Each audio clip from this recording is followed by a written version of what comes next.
अगर भगवान को समझते हैं, कुछ अशरीरी को समझते हैं कि उसके कंट्रोल में हम आप हैं, उसके नियंत्रण में हम आप हैं, तो रहम मांगेंगे, दया मांगेंगे, क्या कर सकते हैं।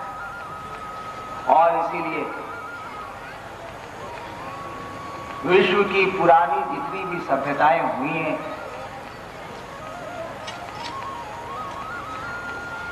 हमारे इतिहासकार कहते हैं कि वहां भक्ति धारा थी। दीप जला लिए जाते थे, प्रणाम कर लिया जाता था, वो मूर्तियां हो ना हो, और पूजा की जाती थी, मदद परमात्मा से मांगी जाती थी, दया मांगी जाती थी। हमारे यहां भी ऐसा ही हुआ। हमारी सबसे पुरानी सभ्यता जो है इस भूखंड की, सिंधु घाटी सभ्यता, इतिहासकार कहते हैं कि वहां भक्ति धारा थी, कोई कर्मकांड नहीं था। अब आदमी अपने उद्गार, अपने प्यार, अपनी श्रद्धा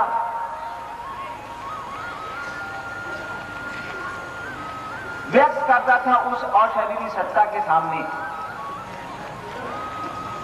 जैसे हम आप करते हैं अपने माँ बाप के सामने, बड़ों के सामने। कहां पिता पे फूल चढ़ाते हैं हम, जिसको श्रद्धा देते हैं, भाव ही प्रकट करते हैं, उस भाव के प्रकटीकरण में साधन ढूंढ लेते हैं हम आप। फूल ढूंढ लें, अक्षत ढूंढ लें, दीपक ढूंढ लें, अगरबत्तियां ढूंढ लें, चंदन ढूंढ लें, पानी ढूंढ लें।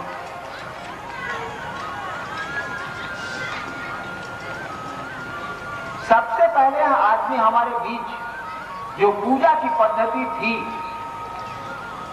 वह थी भक्ति धारा, प्रेम की धारा।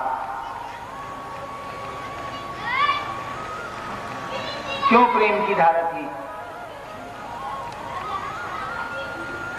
इसी भक्ति धारा को कहा गया उपासना।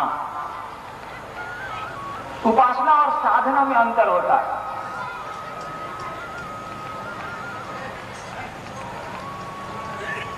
उपासना नजदीक बैठने को कहते हैं उपासना।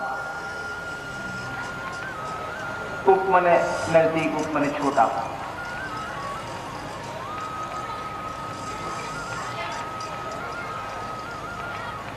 उपासना कहते हैं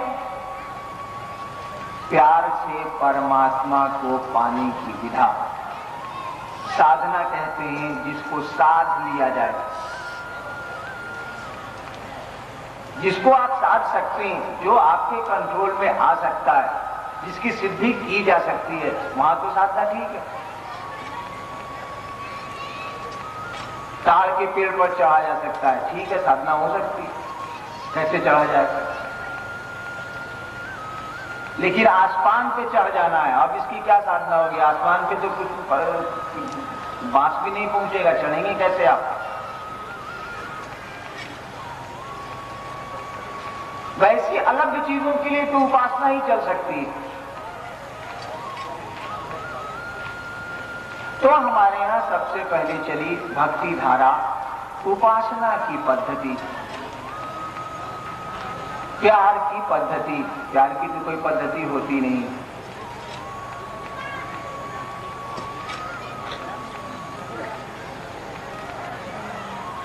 क्योंकि प्यार तो हर एक व्यक्ति के पास था। अगर बत्तियां न हो, प्यार तो आपके पास है। जिसके पास पैसे न हो वो तो चंदन नहीं इकट्ठे कर सकता, शायद फूल इकट्ठे नहीं, वो भी नहीं कर पाए। वो पटने में तो फूल मिलेंगे ही नहीं बिना खरीदे। लेकिन प्यार तो है। और एक एक व्यक्ति के पास प्यार है। हर एक आदमी किसी न किसी को प्यार करता है, प्यार करना जानता है, प्यार करने की कला वो सीखता नहीं है। किसी माँ ने किसी से नहीं पूछा कि अपने बच्चे को वो कैसे प्यार करेगी।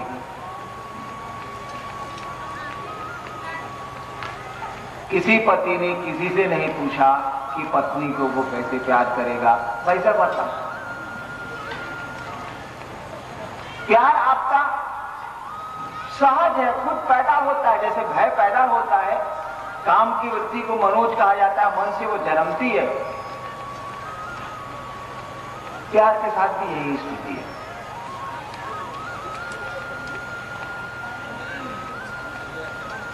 और प्रेम की धारा में तो मानव समाज टूटेगा नहीं, क्योंकि मानव में ही प्यार है। वो ऐसी कला नहीं है जो एक को आती है एक को नहीं आती, इस मोहल्ले को आती है उस मोहल्ले को नहीं आती, ऐसा नहीं है। इस देश को आती है दूसरे देश को नहीं आती। वो तो पूरी मानव सृष्टि का गुण है, मानवीय सृष्टि का गुण है वो।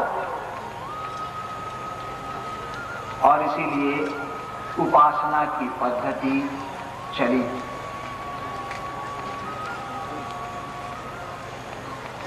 धीरे धीरे क्या हुआ, परमात्मा को पाने की लालसा तो बड़ी कम लोगों में पैदा हुई। बिल्कुल स्वाभाविक स्थिति है, कम लोगों में पैदा होगी। जगत का आकर्षण ज्यादा लोगों में होगा, क्योंकि वही परमात्मा जगत के आकर्षण के चलते, जीव भाव के चलते जीव बना बैठा है, जगत में है।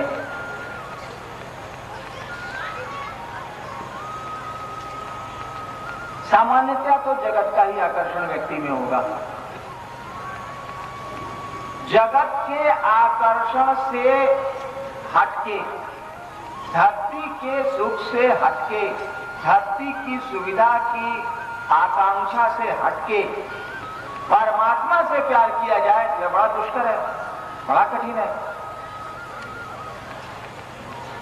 तो इसके लिए कुछ विधियां निरूपित होने लगी। धीरे धीरे विधियों का सिलसिला चला। वेद हमारे यहाँ आए और पूजा में विधियों का प्राबल्य बढ़ा, उनकी प्रमुखता बढ़ी।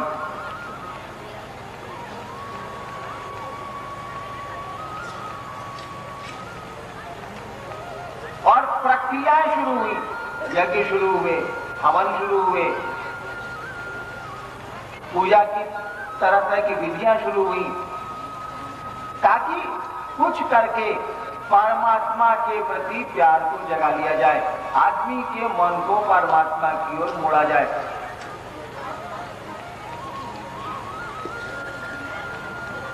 ठीक इसी विधा में एक आगे चल के योग की विधा चली। हमारे यहाँ योग और तंत्र की बहुत बात होती है इस देश में।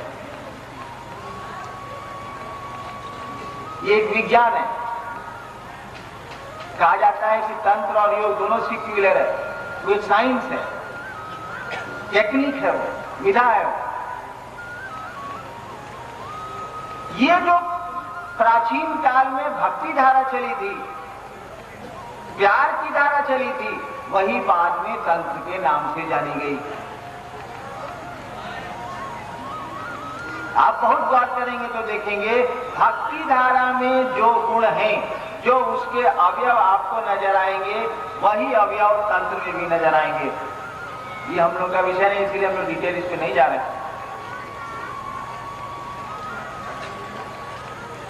और साध लेने की एक विधा चली। एक तो विधा चली प्यार की, जो बाद में तंत्र के नाम से जानी गई। तंत्र के रूप में जाने के पहले, तंत्र के रूप में जब यह विधा हमारे बीच फैली,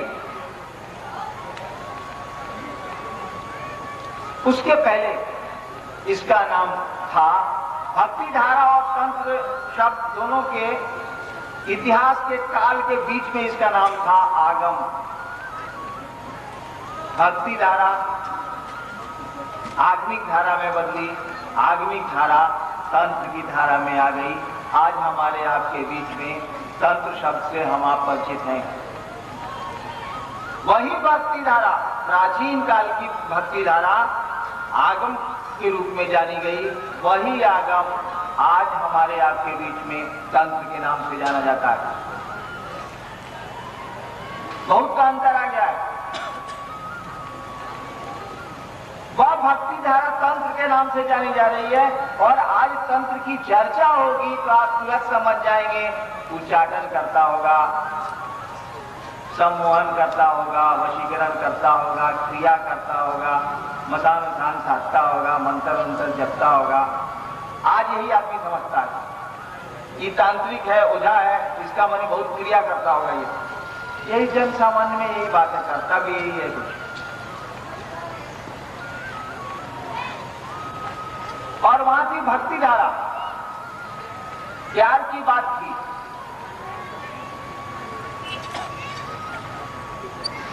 वही प्यार की धारा यहां पर आकर के हो गई है तंत्र की धारा। प्यार में कोई विधियां नहीं होती है, कोई औपचारिकताएं नहीं होती है, और यहां तंत्र में पूरी की पूरी तरह औपचारिकताओं का ही साम्राज्य है, क्रियाओं का ही साम्राज्य है। इसके कारण है तंत्र ये है नहीं जिसको हम आप तंत्र के रूप में जानते हैं, जिसको हम आप तांत्रिक के रूप में आज जानते हैं।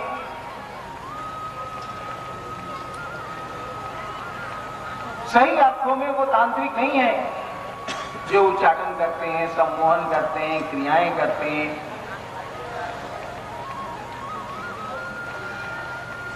तांत्रिक वो हैं जो परमात्मा से प्यार करते हैं। विज्ञान भैरव, कई बार मैंने आप लोगों से बातें की हैं। विज्ञान भैरव तंत्र में भगवती पूछती हैं शिव से, ओ लॉर्ड व्हाट इज तंत्र। भगवती पूछती हैं शिव से कि तंत्र क्या है।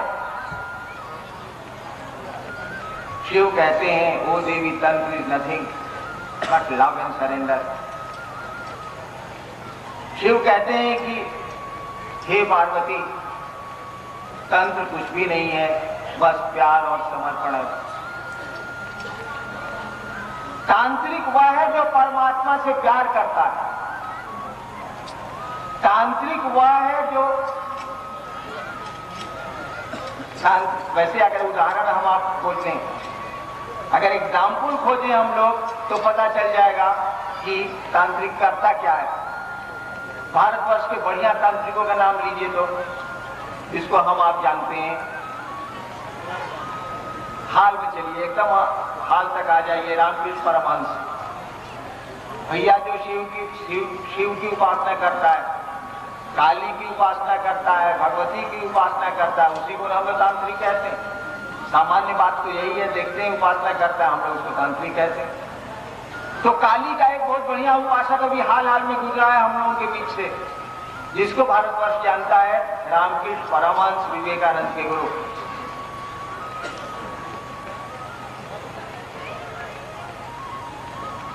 रामकृष्ण परमहंस की जीवनी देखे तो विवेकानंद को रामकृष्ण परमहंस कह रहे हैं, नोरेन मां डाकचे। रामकृष्ण परमहंस कह रहे हैं, नरेंद्र मां बुलाती है। देखिए प्यार।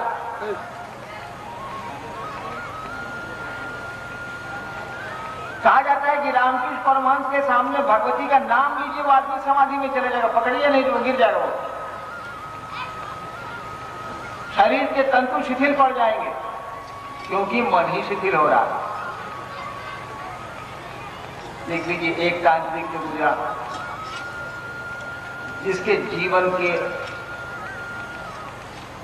आचार में, जीवन की प्रक्रिया में मात्र भगवती से प्रेम है। ठीक है, इस प्रेम के पूर्व उसने ढेर सारी क्रियाएं की हैं, लेकिन ठहर कहां गए हैं रामकृष्ण परमहंस? आ गए हैं किस स्थिति में? प्यार की स्थिति में। एक बड़ी अच्छी कहानी है प्यार की, सुनाऊंगा कभी।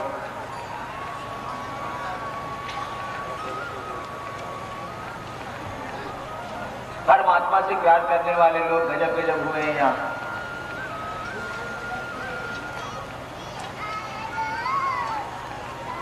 हमारे एक मित्र हैं, मेरे साथ मेरी सेवा में अंडर सेक्रेटरी, वो एक कहानी सुना रहे थे। हमारे यहाँ बहुत बड़े एक सूफी संत हुए हैं, मंसूर।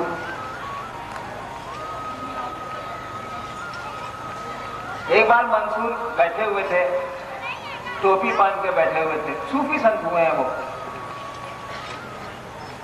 एक आवाज आई, मंसूर अपनी टोपी बेचेगा।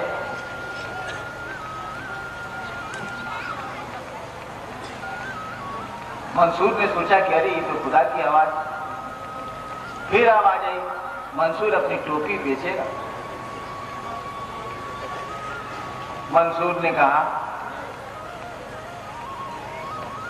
जा सोने दे, क्यों तंग करता है। फिर आवाज आई, मंसूर अपनी टोपी बेचेगा। मंसूर ने कहा, तेरे पास है क्या जो तू खरीदेगा।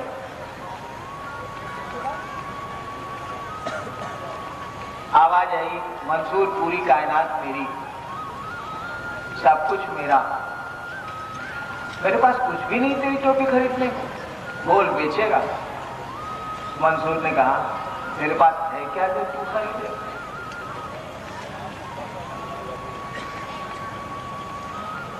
फिर इसी की आवृत्ति, इसी की पुनरावृत्ति हुई। अजिया के मंसूर ने कहा, हाँ बेचूंगा टोपी।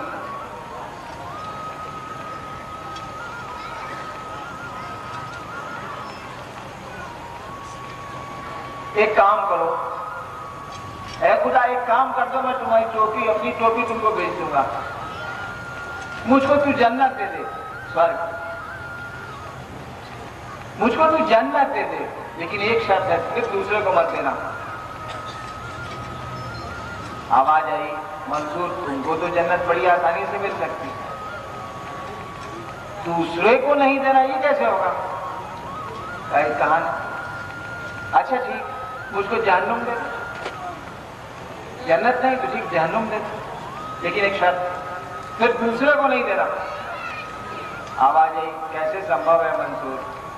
मंसूर ने कहा था ना, तेरे पास है क्या जो तू खरीदेगा, जा सोने दे। देखिए दो प्रेमियों की बातें।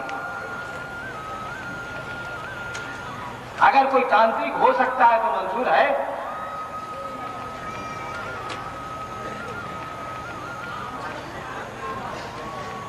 वर्तमान में मैं वर्तमान गया हूं, वर्तमान में पहले वहां के राजा थे, रानी थी वहां, उनका एक बना हुआ काली मंदिर है। वहां एक बहुत बड़े पुजारी हुआ करते थे, कमलाकांत, जो बंगला का साहित्य पढ़े लोग हैं उनको जानते हैं। जो काली का मंदिर है वर्तमान में अभी भी, तो मंदिर काली की प्रतिमा लगी है उसमें, उसके बगल में एक कमरा है जिसमें कमलाकांत का सब सामान रखा हुआ है, पूजा के सामान रखे हुए। उसमें एक आदमी की खोपड़ी है, उनका चिमटा है,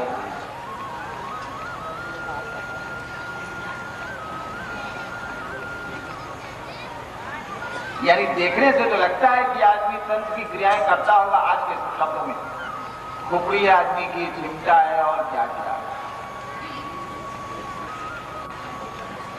उस आदमी की कविताएं पढ़िए तो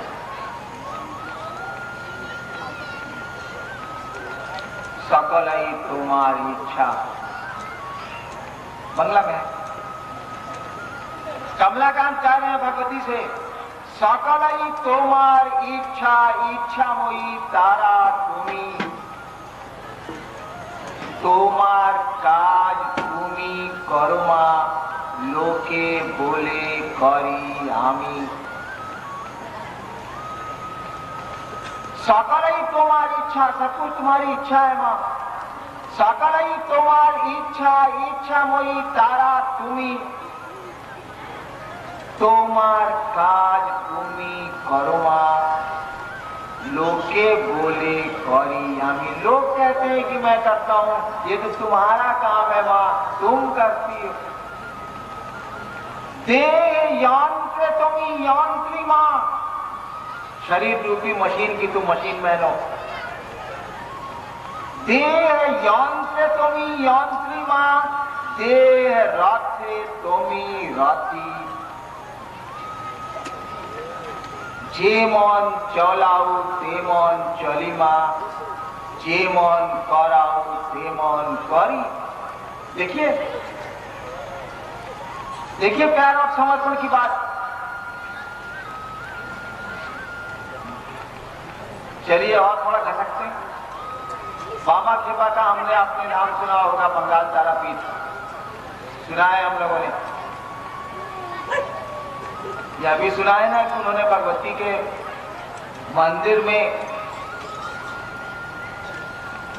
शौच किया था और उनको निकाल दिया गया था। देखिए प्यार का दीवाना है।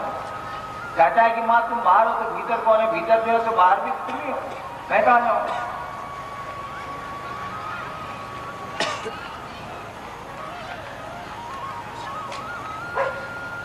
तो जो सचमुच में इस देश में तांत्रिक हुए हैं, उनकी जीवनी देखेंगे, उनके जीवन के आचरण को देखेंगे तो लगेगा यह तो प्रेम का दीवाना।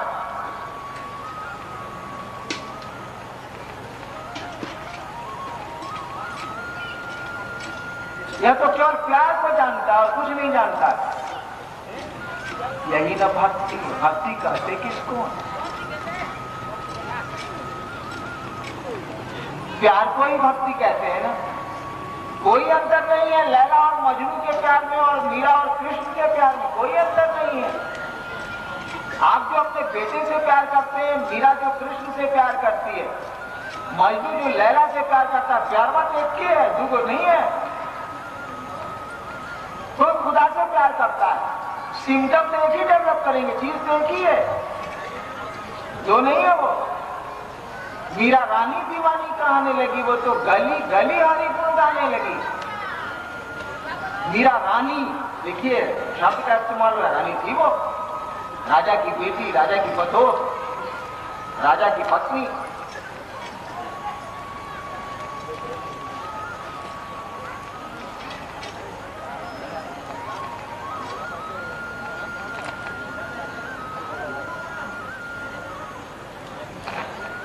प्यार तो एक ही है।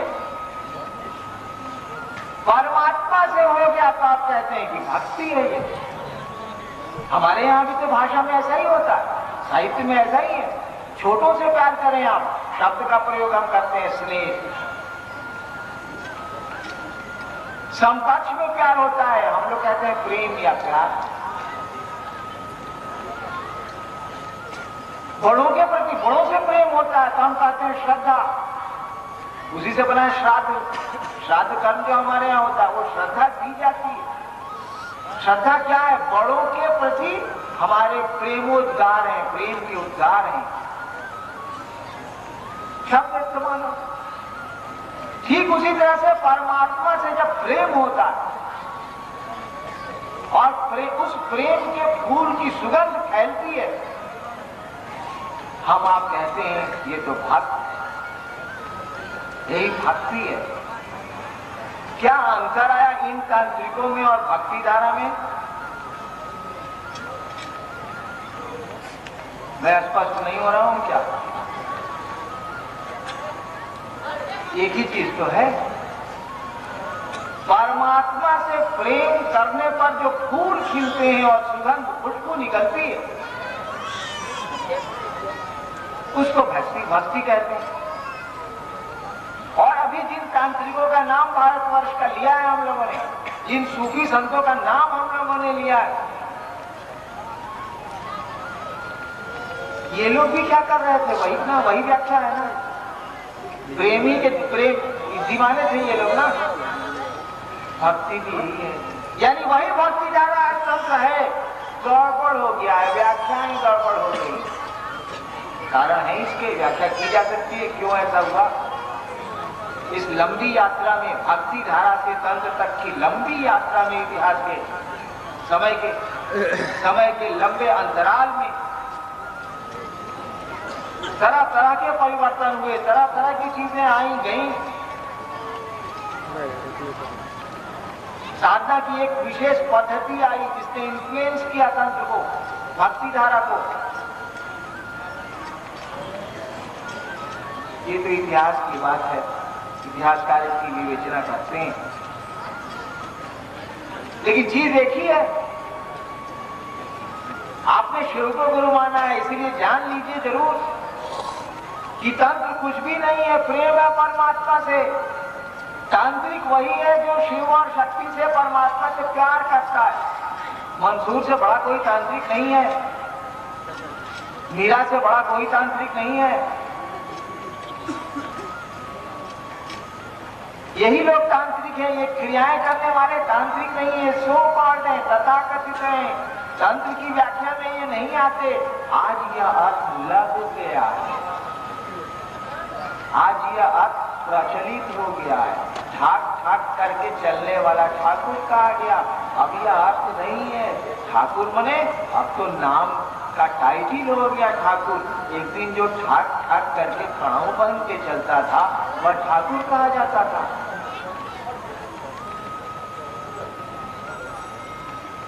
शब्दों में तो अर्थ बदलते हैं, व्याख्याएं बदलती हैं।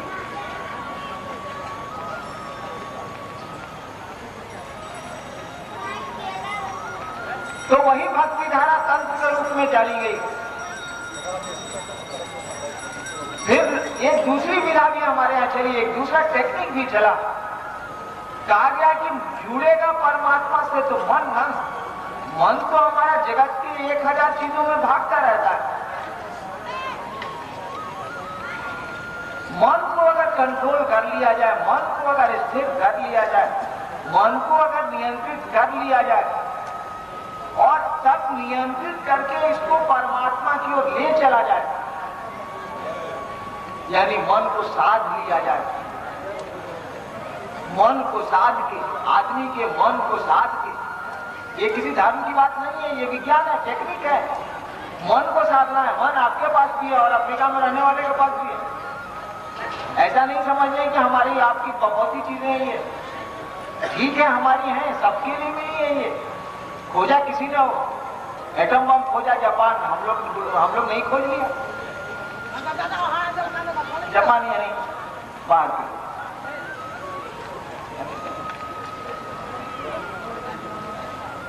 बिजली ढूंढी होगी किसी ने, कलम का इजाद वाटरमैन ने किया है, उपयोग तो हम लोग भी करते हैं। वाटरमैन की बहुत ही चीज तो नहीं है, कलम से हम लोग भी।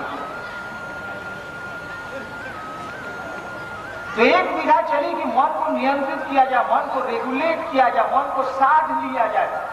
और साध के क्या किया जाए, इसको परमात्मा की ओर ले चला जाए, उस अशरीरी सत्ता की ओर ले चला जाए, उसको ढूंढा जाए, उससे संपर्क करने की चेष्टा की जाए, उसको जाना समझा जाए। और तब यह जाना जाए हम हैं कौन, काहे के लिए आए हैं। रहने की पूरी योजना के बाद भी चले जाते हैं, कौन है जो हमारे मन को ऐसा भ्रम में डाले हुए। देख रहे हैं कि यहां से चला जाना है, देख रहे हैं कि किसी क्षण मौत आ सकती है और बिल्कुल मौत से काबिल है हमारे समझ हमारी आपकी। और इस समझ के नहीं आने के लिए हम अपविवश हैं, या चेष्टा करते हैं या बोध होता ही नहीं है। राजा जनक यही मिथिला है, गजब की भूमि रही है ये। भारतवर्ष की एक ही ग्रंथों की श्रृंखला है। हमारे देश में उपनिषदों की जो श्रृंखला है, विश्व के दार्शनिक उस उपनिषद को सर्वोच्च ग्रंथ मानते हैं, मिस्टिसिज्म का, रहस्यवाद का। शोपेनहावर ने कहा था, it is the solace of my life and it will be the solace of my life. Bharatvarsh की उपनिषदों की जो श्रृंखला है,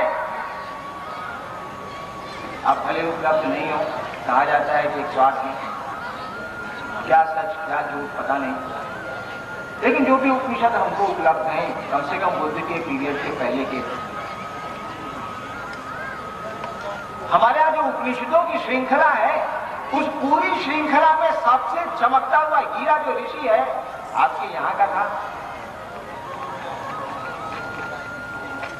याज्ञवल्क्य। भारत विश्व के सबसे सम्मानित राष्ट्रवाद के परमात्मा के, ये राष्ट्रवाद के ग्रंथ, परमात्मा के बारे में जानकारी देने वाले ग्रंथ, जिसको विश्व ने रिकॉग्नाइज किया, ऐसा दर्शन कहीं नहीं है।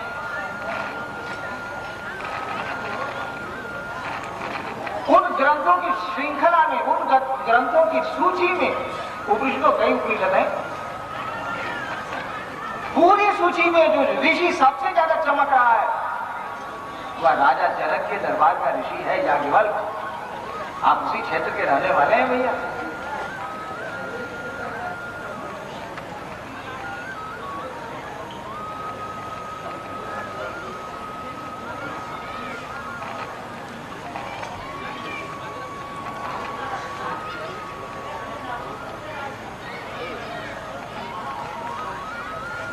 उसी राजा जनक के यहाँ की एक कहानी।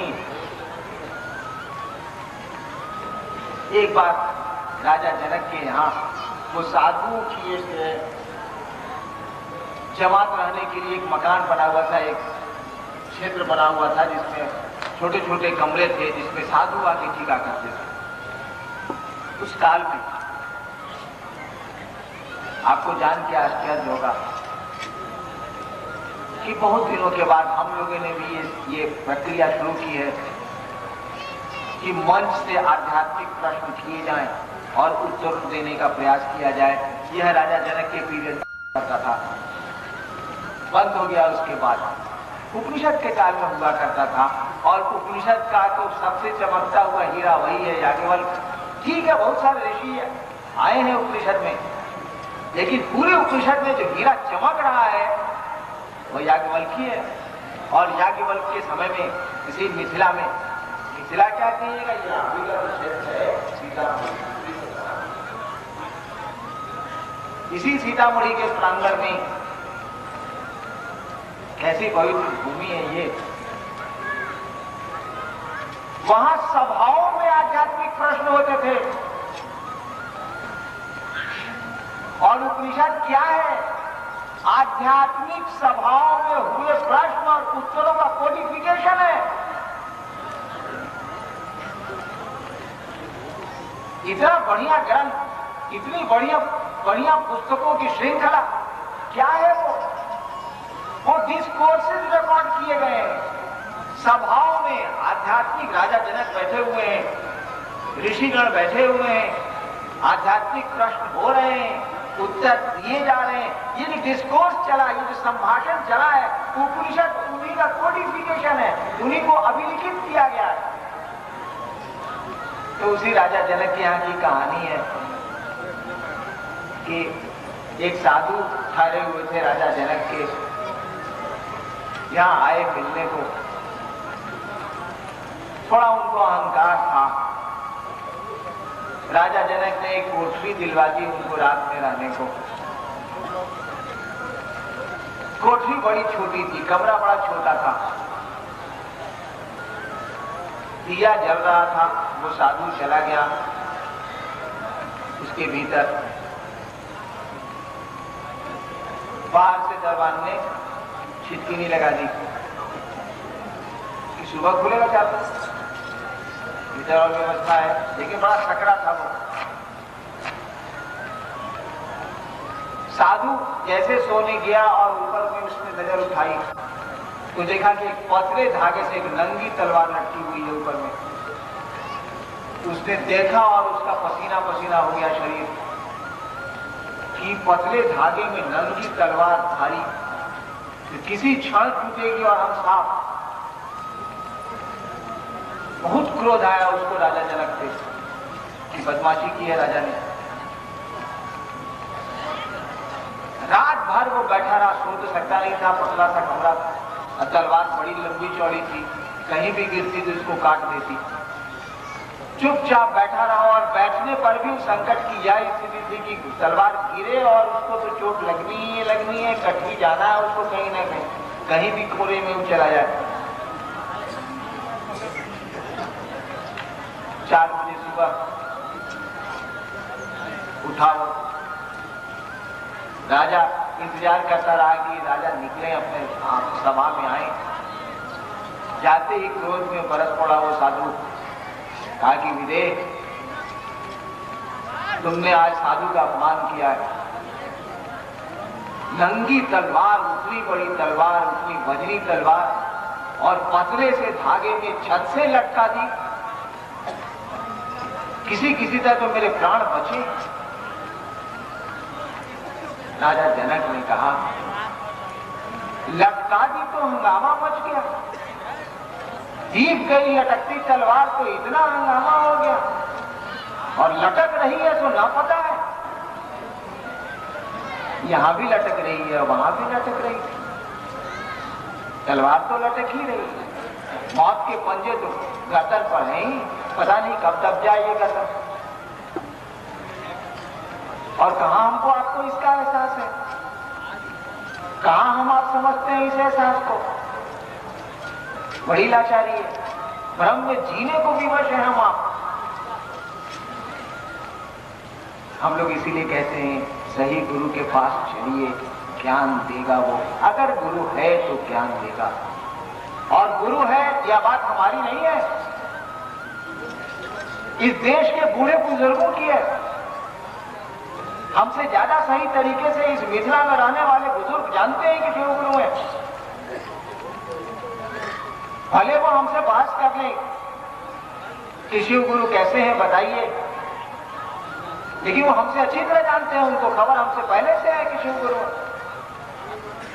हम लोगों ने कहा भैया बढ़िया गुरु ढूंढना बड़ा कठिन है, क्यों नहीं इस खबर को जरा हम लोग आजमा के देखें, अपना शिष्य भाव दे के देखें, वो गुरु तो ज्ञान देगा ना। अगर बूढ़े बुजुर्गों तक चली आ रही है बात सही है, अगर किताबों की यह बात सही है, अगर शास्त्रों ग्रंथों की बात, मनीषियों की बात सही है, हमारे बाप दादों की बात अगर सही है कि शिव गुरु हैं, तो हम आप अगर शिष्य हो सकते हैं, हम आप अगर उनको अपना शिष्य भाव देंगे, भाव देना हमको आपको आता है। पति का भाव हम लोग देते हैं, पुत्र का भाव देते हैं, पिता का भाव देते हैं, मित्र का भाव देते हैं, सब भाव देते हैं। शिष्य का भाव नहीं दे पाते, दे सकते हैं। अगर ये बात सही है कि शिव गुरु है और शिष्य का भाव दिया जाएगा, तो जिसने ये सूचना दी है कि शिव गुरु है, अगर सही है तो परिणाम आएंगे, आते हैं, अब तक आए हैं। हम लोग भी यही सूचना लेके आए हैं कि आते हैं परिणाम। तो हम लोग बात कर रहे थे कि एक विधा चली उस परमात्मा को जानने में, मन को साध लेने की, मन को नियंत्रित कर लेने की। इसी मन को साधने की विधा का नाम पड़ गया योग। योग तंत्र में अंतर कुछ नहीं आगे चल के, दोनों के शब्दों के अर्थ में भी कोई अंतर नहीं है। योग का मानी क्या होता है? जोड़। योग शब्द का क्या अर्थ है? बच्चे मेरे जो स्कूल में पढ़ते हैं जानते हैं, योग पर जोड़। आदमी के मन का परमात्मा के मन से जोड़।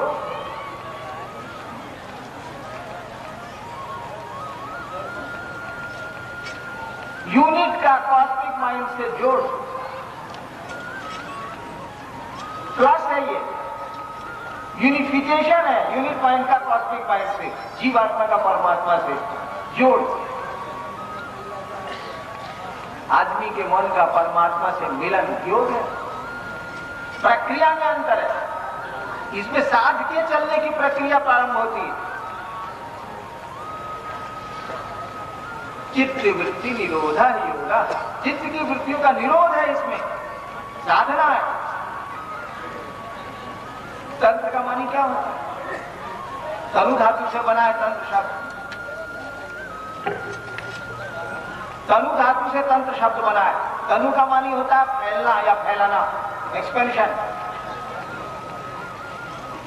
तंत्र का मानी होता है अपने मन का इतना फैलाओ कि परमात्मा का मन बन जाइए।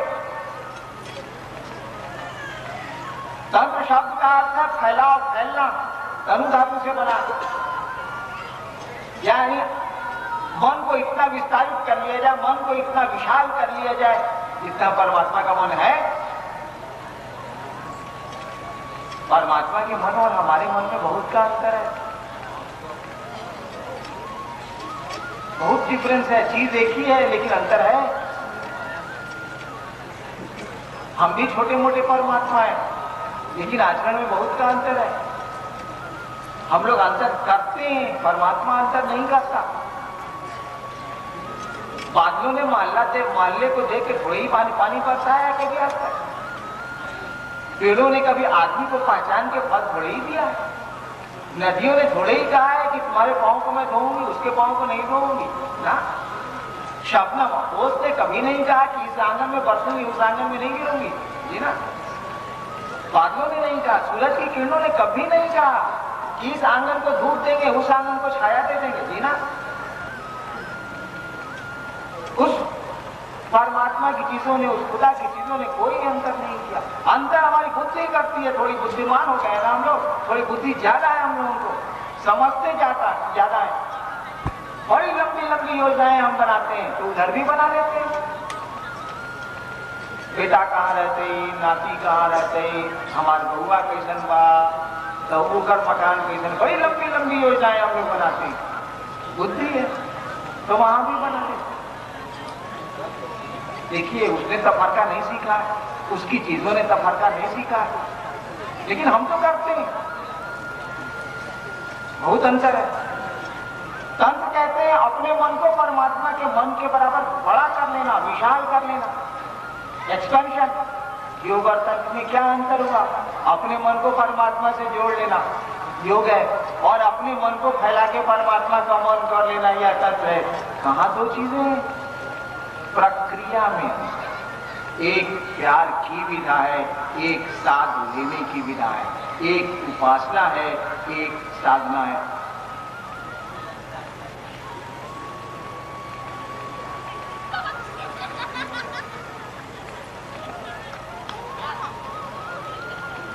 इसके बाद का टॉपिक है प्रेमोपासना। चल ही रहे हैं हम लोग उस पर। उपासना है वो, प्रेम की उपासना है।